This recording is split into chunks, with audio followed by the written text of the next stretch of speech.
And finally, myth number one. Ethanol is great. We made this myth number one because almost all the politicians are saying that this election season. They say we must use more ethanol to help save the environment. But is it true?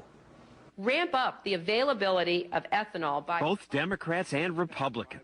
Look at the smiles. That ethanol works. The media like ethanol. It's cheaper and cleaner. 60 Minutes called it the solution.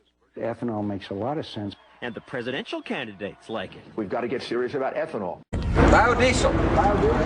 Ethanol. The leaders of the world's two largest producers of ethanol, President Bush and Brazilian President Lula da Silva, have signed a new agreement to share technology in order to increase ethanol production. Brazil has already replaced 40% of its gasoline demand with ethanol made from sugarcane. Over the next 10 years, the Bush administration is trying to replace 20% of the U.S. gas intake with ethanol, largely made from corn. The economics of ethanol make more and more sense. It makes a lot of sense. Well, if it made a lot of sense, we wouldn't have to subsidize it or mandate its consumption.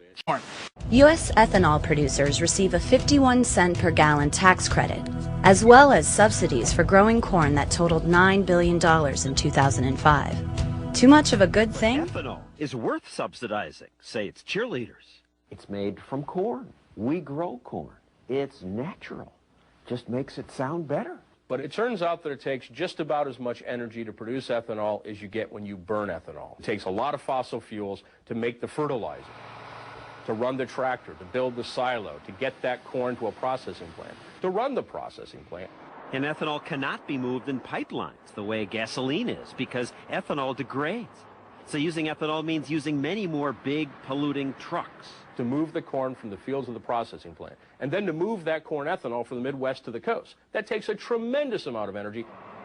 So much so that a number of recent studies say making ethanol uses almost as much energy as ethanol creates. Ethanol is far from a perfect fuel. Environmentalists warn that what is already happening in other countries will happen here.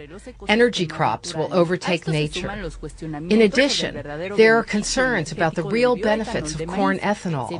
It doesn't reduce pollution because it requires carbon fertilizers, insecticides, and transportation to produce it. The wrong fuel and a haphazard policy agenda have driven food prices higher worldwide, while biofuels are no closer to helping ease the oil crunch.